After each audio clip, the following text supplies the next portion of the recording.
Hey y'all, welcome to my YouTube channel Made by Melly Jewelry and welcome to my studio. I am Melly, polymer clay artist, jewelry designer, and owner of Made by Melly.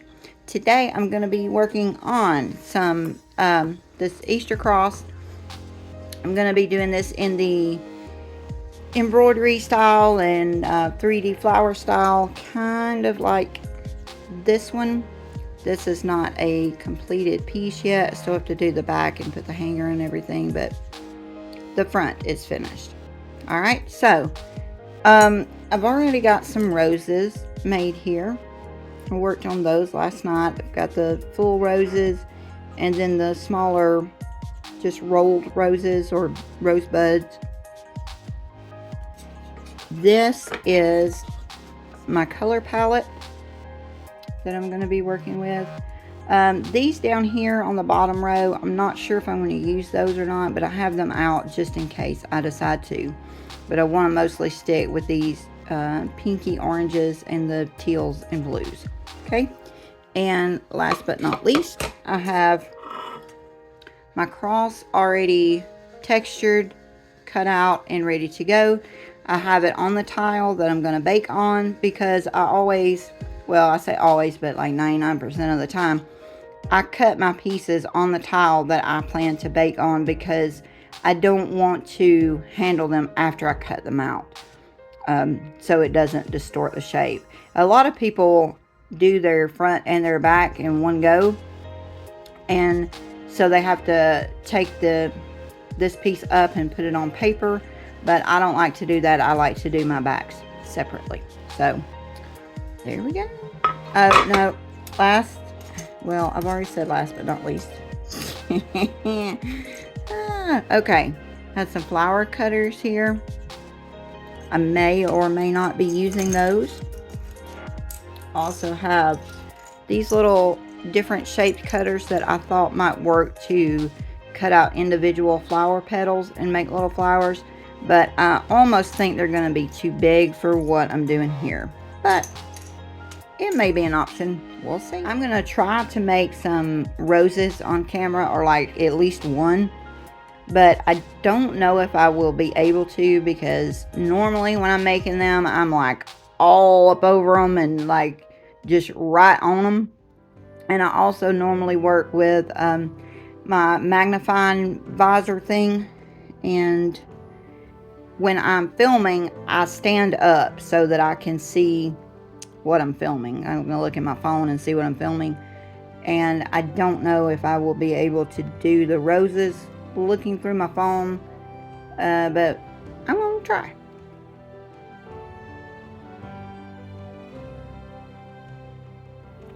Okay, so here we go, making a little rose. I'm going to start out making a tapered snake, and the reason that I'm doing that is so I can cut the same length pieces off of the snake, and then each one will be gradually bigger than the previous one. Now there's also another way to do this. You can make an even snake and then just cut more and more off with each slice, if that makes sense. Make each slice longer and longer, but I just find it easier to do it this way. It really makes no difference. Just the end goal here is to have several pieces and have each one larger than the one before. Now I'm going to take my little pieces here and squish them flat. And if you notice, as I'm squishing it, I rotate my finger, and what that does is it flattens it out more on the edges than in the middle. So it gives me a bit of a thicker middle, but thinner around the edges.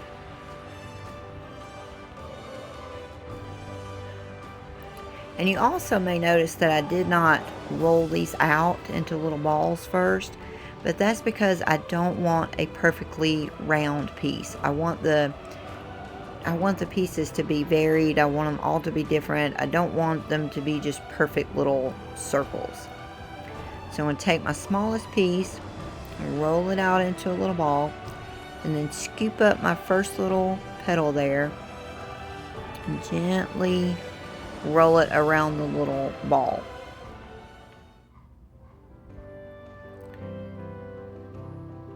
Obviously, take the next one, do the same thing. I want to overlap that one from the previous one. Like, I don't want to start the next one right where the previous one ends. So you can see right there, I'm going just back from where the last one ended. And roll it around. Just use my knife to help me get it into position.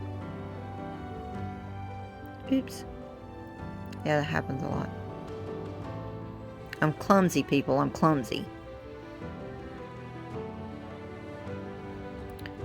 Okay, just moving along here. One petal after another. Just repetition at this point.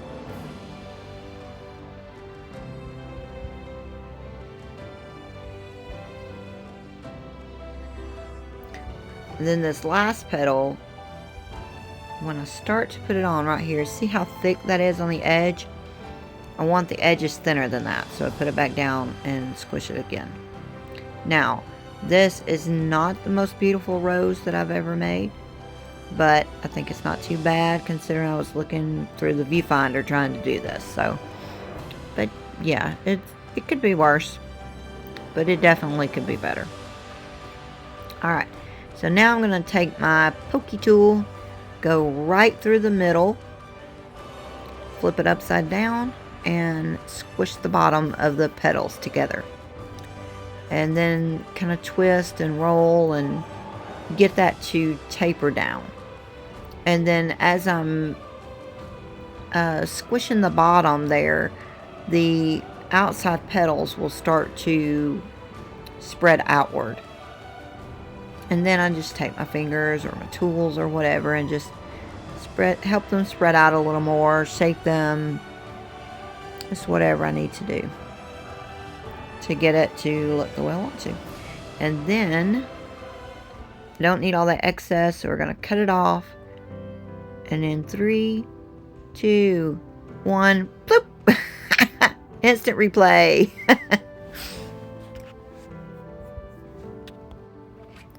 Alright, so here we go with another one. I won't make you watch it in actual time this time. I know that was incredibly boring. So, yeah, just making one in a different color, same as before. But this time I'm going to speed you up and I'll put on some music and just let you watch.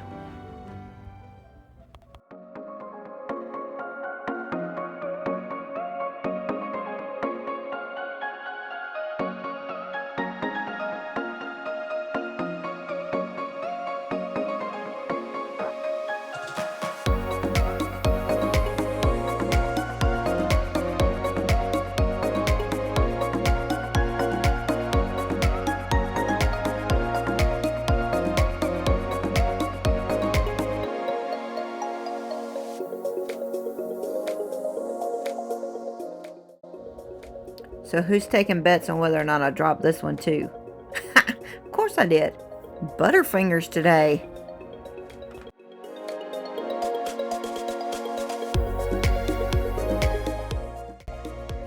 Making one more small one here. I'm running into an issue here. It keeps sticking to my hands. So I'm putting some lotion on, and that will help keep the clay from sticking quite so bad.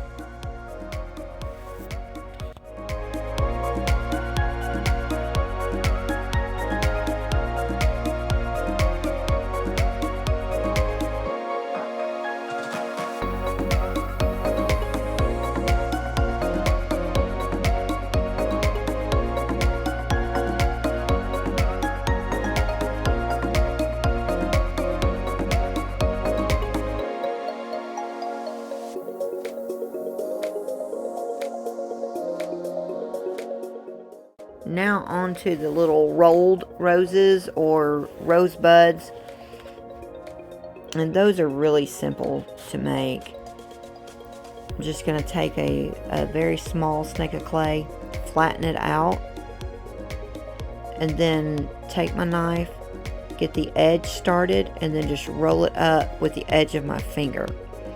And the edge of the finger, instead of like going flat, use the edge of the finger, and that gives it a tapered look, and it rolls it up tighter at the bottom and not at the top. I used my little tool there to draw me a line to use as a rough guide of where I want my designs to go. Then I'm just rolling out some snakes of green clay and adding them there again, using that line I drew as a rough guide.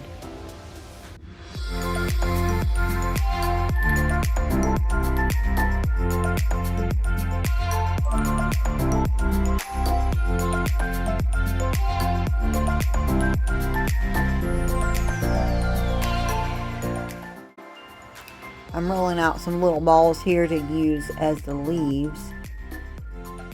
Just tiny little pieces, varied sizes. And then I roll them kind of into like a rice shape, like a pointed oval. And then I decided to add more vines, which all of this winds up being completely pointless, and you'll see why, but I know the vines look so messy right now, but the thing is, once the leaves are added, I don't know, somehow it just magically makes it look good. I don't know. Then I just get the little leaves where I want them to go, press them into place with the pen tool, and that just creates a beautiful little leaf with the line down the middle. And here we go, close up, but those are so tiny you can't see a whole lot, but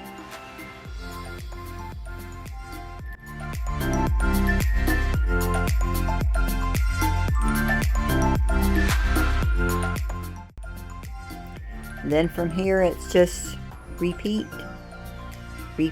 and repeat until I get all the leaves on there that I want.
It still amazes me that messed up, squiggly looking vine turned out to look so pretty once the leaves were on there.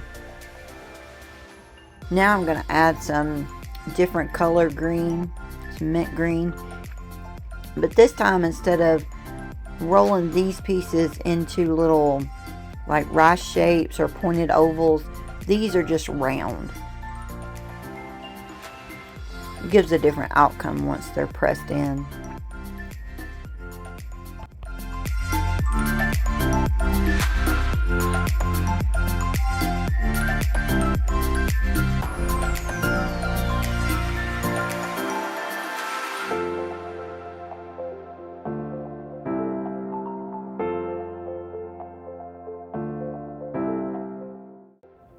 Now I'm just taking my colors and running them through the pasta machine on progressively thinner settings until I get all of my colors as thin as I want them, so that I can cut out some flower shapes. Now, the reason I have to do this in steps is because if I just take a big wad of clay and put it through the pasta machine as thin as I would want that piece of clay, it's going to tear up my pasta machine or the rollers or the gears or whatever. So you have to do it like a couple of stages at a time.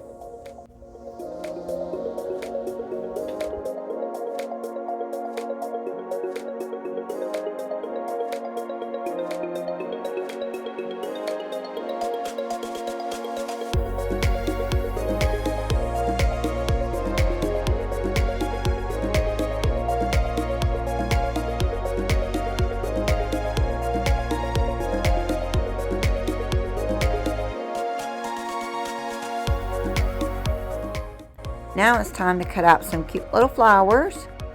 I'm using my favorite cutters from the Creative Dork, and I will leave a link to her Etsy shop in the description box, as I always do, because like I said, she's my favorite.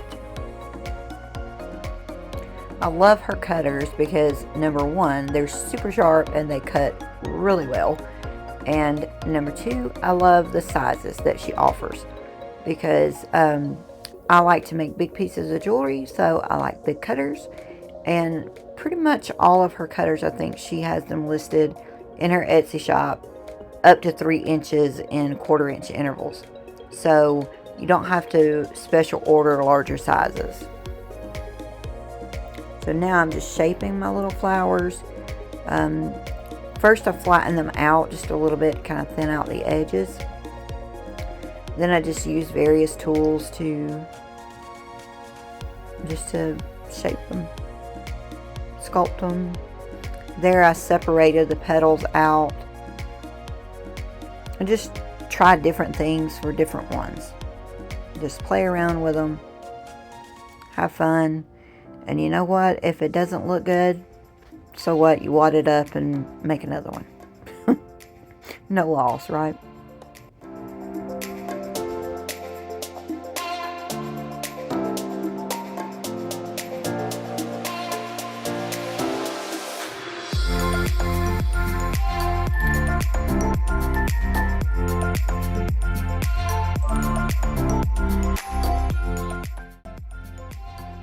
And it's time to put it all together.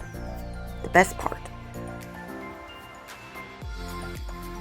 Using a little bit of polymer clay adhesive there, just to make sure they hold on really well. I don't want to squish them as I'm putting them on, so it's not like I can really press them into the base. So use a little bit of adhesive just to make sure they're on there good. Now you see why I said all of the vines and the leaves were kind of pointless, because I just covered them all up.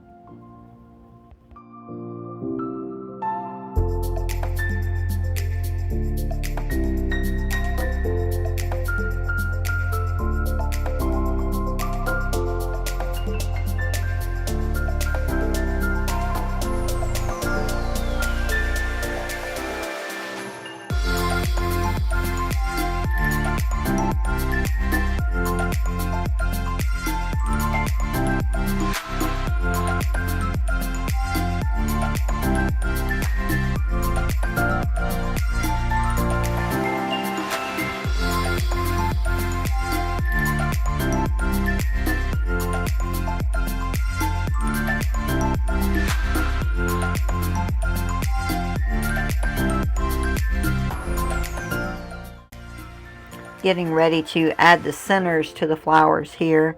Once again, I use a little bit of clay adhesive to dot into the center of the flowers. Some of the centers I flatten down and squish down in there, and but some of them I want them to stay little round balls. So in that case, I really need the adhesive just to make sure there again that they hold in place. Time for the bling.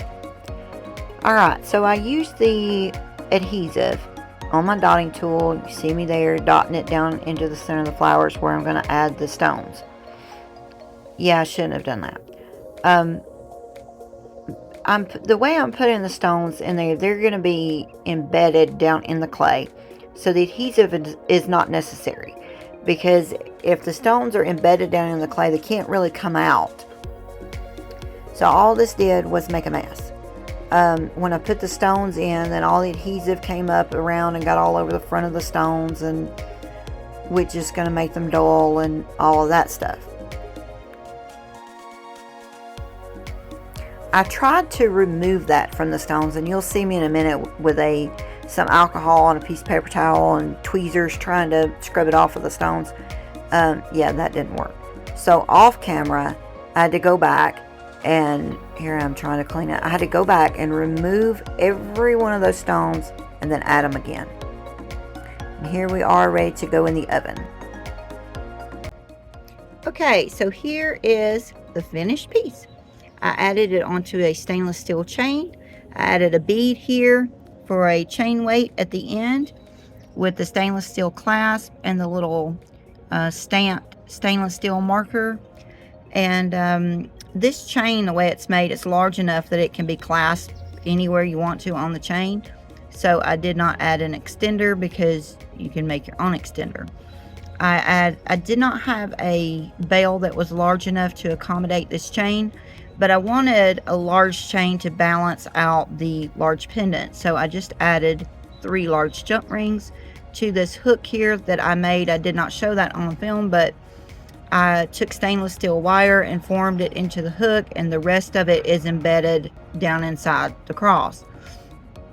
Here's the back side. There again, I didn't show that, but I just took the same color as the front, added a different texture on it, added it to the back, embedded the hook in there, added my signature stamp with some leaves and a couple of stones. I know those won't really be seen, but I don't know, I like having that little extra secret something that's only really for the wearer. And you know, just that little bit of extra. Although on a chain or a pendant this large, on a long chain, it will flip-flop sometimes, so that may or may not be seen. But either way, it's a nice little something for the owner. And here's a look at those beautifully intricate little flowers and teeny tiny little rhinestones. Alright, so that's it. I really hope you guys enjoyed watching me make this little beauty. And yeah, hope to see you next time. Thanks for watching. Oh yeah, and don't forget to share, like, comment, subscribe, and turn on the notification bell, okay? Thanks. Bye.